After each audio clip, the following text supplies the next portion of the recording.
Hello, Earth. I am a fucking cave girl. I'm terrible at everything computers, but that's okay. Somehow I seem to figure it out. Luckily, my kids are old enough to help me. Train update. There's the train. I'm not sure what's on those containers, but I love the graffiti that's on the containers sometimes. Every clip will now have a train update, I guess. At any rate, I'm thinking about 100 things at once, and so I wanted to talk about Tom and Christina getting a divorce again because I keep thinking about it, and people are talking about how Tom changed after his injury, which pain does change people, and sometimes it makes them better people, and sometimes it makes them insufferable. I've heard rumor that Chevy Chase is not a very kind person. And some people think it's because he has been on pain medication since Saturday Night Live because he did all those falls playing Ford. And you know what? Maybe he's just a dick because he also didn't get along with Bill Murray. And I've also heard the best example is Dean Martin's partner, Lewis.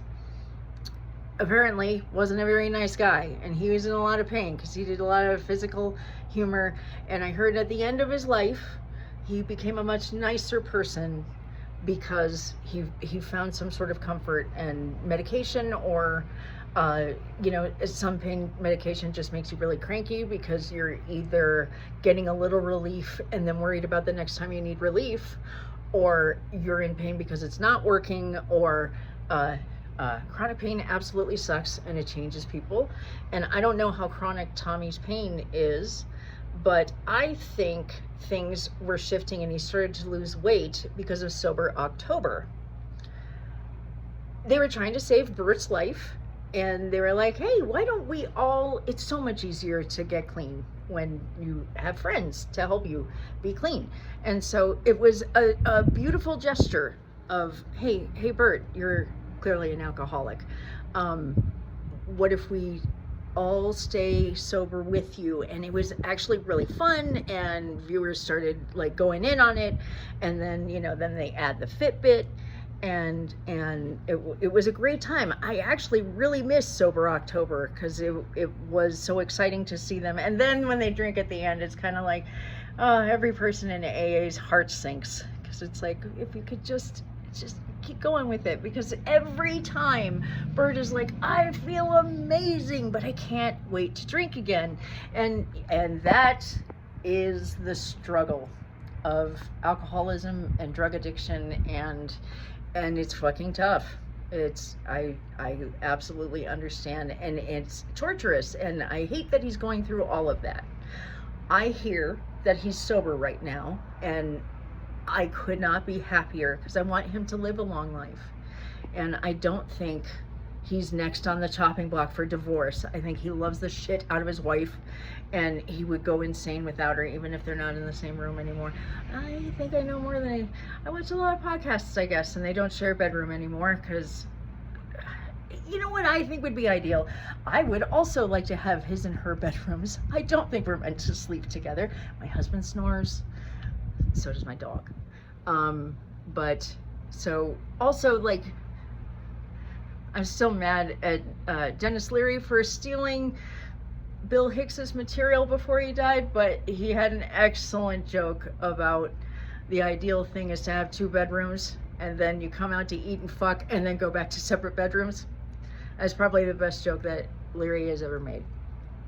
Yes, Dennis Leary stole all of his fame from Bill Hicks, and it's absolutely heartbreaking because Bill was dying of pancreatic cancer when he finds out that no cure for cancer is absolutely 100% stolen from Bill. They toured together in England, and then he comes out with No Cure for Cancer, and it's a massive hit, and I can't imagine the betrayal.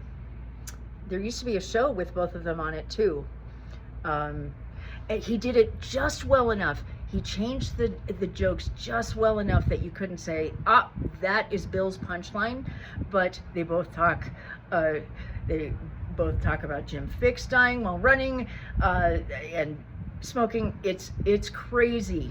Play like, might be Arizona Bay or Rant in E minor, and then play No Cure for Cancer and tell me you're not furious.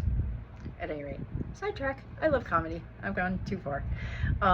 But I think that Tommy started to lose weight because of Sober October, and then the GLP-1 modifying medicines come out, and he's really dropped a lot of weight.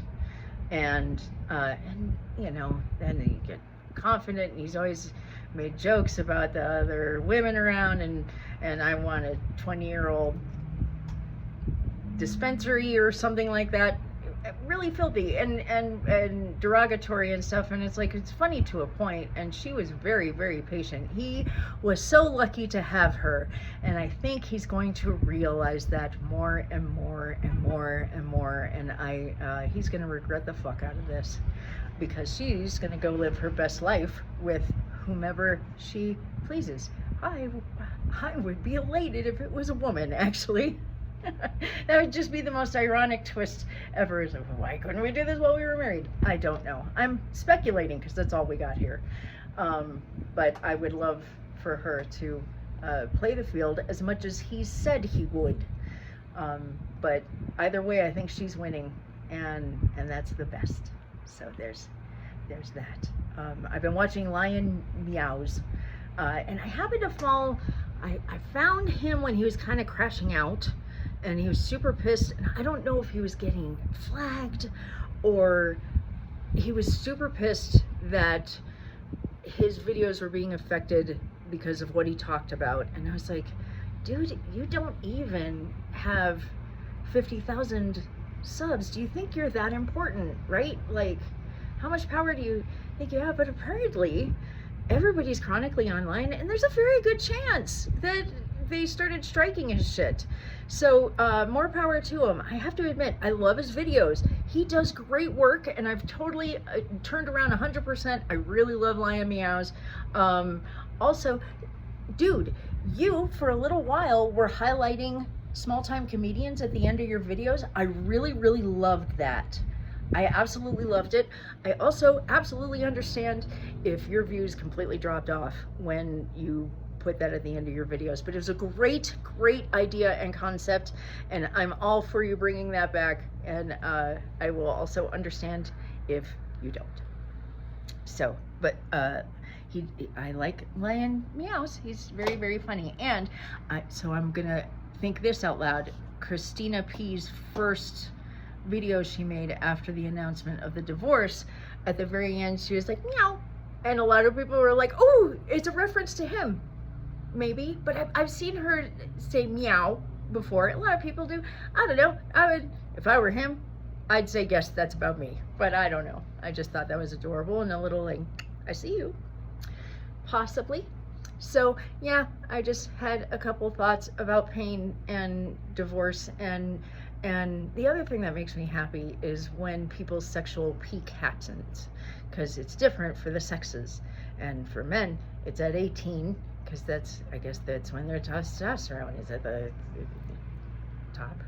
And for women, the ha ha ha, God is so funny, we'll put your sexual peak when you can't have kids anymore and you're all done and you feel flabby or whatever. But maybe that's the gift, that it's like, okay, you've done the mothering thing, and now you get to enjoy sex a whole lot more. I don't know. But she's there right now, Tommy, and you are not. That's how I feel about that. And then I have so many things I want to talk about, but I can't believe Brian Kronberg.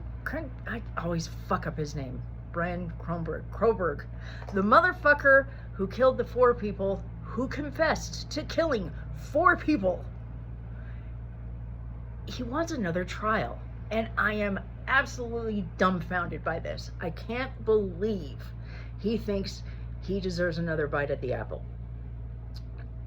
I tried to listen to the whole thing. I was working. But EBD watched the hearing about him getting a new trial, and it's weak. You can't say that that lawyer didn't bend over backwards. I was looking forward to seeing her work. She really was doing an excellent job, and she kept on coming out and being like, can we take the death penalty off the table? He's autistic. And they're like, no. And then she said, the internet is affecting a lot of this. Can we do that? Nope. We're going to get a jury and all this shit. And nope. We're moving forward, and you decided to kill people in the death penalty state, motherfucker. So this is what you get. So what I think happened is he panicked because that trial was just about to begin. And I don't remember being as shocked as I was when I found out that he was pleading guilty.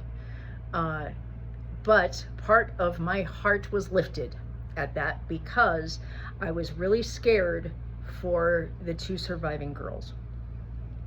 I hate a lot of what happens on the internet, and who knows what those girls had gone through. And so my first instinct was frustration of not knowing. I wanted that picture of what they experienced, but then what that exposes them to is absolutely not worth just me knowing. Like, it's none of this is my business, but that's what trials are for. And so the one solace thing, trials are really painful for the families too. It's 50-50. Most families, it's a very painful experience. And I hear a lot of families prefer not having a death penalty because a lot of people report that they don't feel better after the execution. It doesn't fix anything. And I understand that too. All we've done is the same brutal thing, and an eye for an eye will leave the whole world blind. I agree with that. Also, it costs like millions of dollars to execute a person, where it costs thousands of dollars to keep them alive forever. Let them suffer. Let them have a long life suffering and thinking about what they've done. I do wish that we could test like makeup and some medical products on them. I wish that wasn't cruel. That would make me the most happy, but we're a civilized society. But I can't believe he wants another trial. And one thing that really upset me when all of this was going on, JLR got a lot of attention this year. And after the brutal murders, he went to Times Square and made a video about the girl who called 911, and it was a huge mystery what happened there. That picture has been filled in, but I am so relieved for her that she doesn't have to testify. I guess there were 2 girls that would have to testify. That would have been so agonizing and awful for them to have to go through that, because no matter how right you are, no matter how innocent you are, they did absolutely nothing. The fucking world is going to judge them, and it's unfair because they're survivors, and how were they supposed to know anything? And it is not our business. So one thing that I felt relief for was, I am so glad that these girls aren't going to be dragged, because you know what, people can just find the meanest things to say, and JLR was really focusing on them, and it made me really mad. And he is absolutely blown up. I know too much about JLR.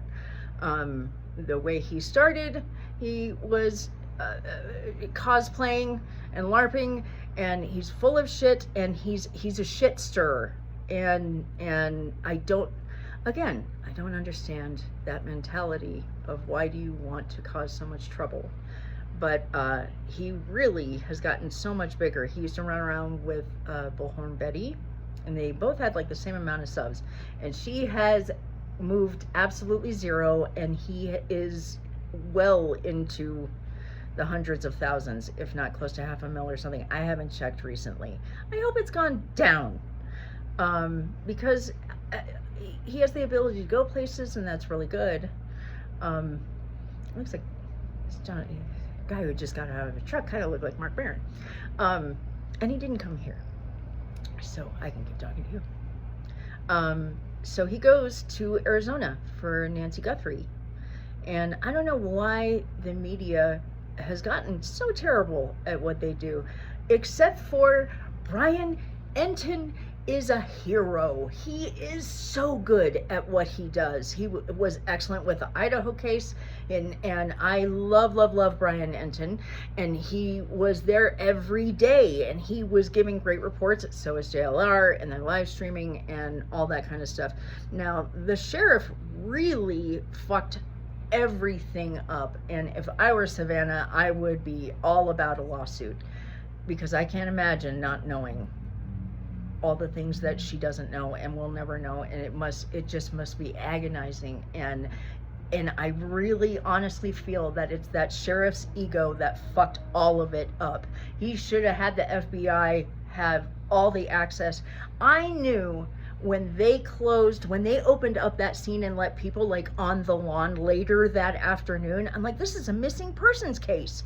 How are you letting people walk through that fucking garden? So I also understand that smaller counties won't have as much experience with such a thing, but he just fucked up over and over and over, and it made me mad, and I'm still mad about it, and I feel so bad for Savannah. And we'll never know what happened. But so JLR starts getting a lot of attention, and when you read the chat, there's a lot of love for him, and he can be very polite. He was very polite when there was that manhunt going on. He was very respectful of property, and I understand why he's gotten so popular. I also know his backstory, and that he is straight up not a very good person. But apparently he dated Bullhorn Betty for a little bit, and Betty is super butthurt about him having a new girlfriend. Magnolia, I think, is the name I know her of. And so she was talking a lot of shit about that. At one point they did a wellness check on Betty, and rightfully so, because that bitch is crazy. And I don't even know what's going on with Bullhorn Betty, because I haven't had a chance to talk about the fact that Burnt Toast isn't on anymore. I didn't think I would love a little locale channel so much, but I really love Burnt Toast. And all of a sudden she just goes away, and White Boy Radio is really excellent if you want this kind of dirt. He says that she was removed because they put like new AI algorithms on there, and they were like, I love that YouTube wants to get rid of AI channels because they suck, but she had AI animation, but I think she had real music. I just wish she would come back, because she was the only reason I knew anything about what was going on with Betty, and I love the dirt because I want to feel better than somebody, and I'm definitely better than Betty. So anyway, talking in circles. So JLR gets a ton of attention. He's over 100,000 followers and all that good stuff. And I'm like, me no likey. You guys should look into his past, because he's a shit stirrer. And then we find out what he did on Christmas. And so I hope he's lost a lot of subs because of that. I hope Savannah gets closure. It is so sad that we'll just never know. You know, it's like the 370 flight that disappeared. Like, I don't know. We'll talk about it every day for a year, and then it's a mystery. So very, very strange stuff. I would like to end this on a happier note than Kronberg actually expecting another trial. I can't help but wonder if he's all alone in a cell and has nothing to do but think, and now he's regretting the panic and confessing, oh, that's what it was. I'm sorry. 18 minutes later. The only thing, I hope he never watches this, the only thing I think he might have something, and I remember super perimeter, pre-hearing, is the way they got the DNA was a little not to the book. They got DNA from his father from the trash, and then they connected that to him. But I think the way that they knew to look in the father's trash, I think that is where things are weird, that they bend some rules or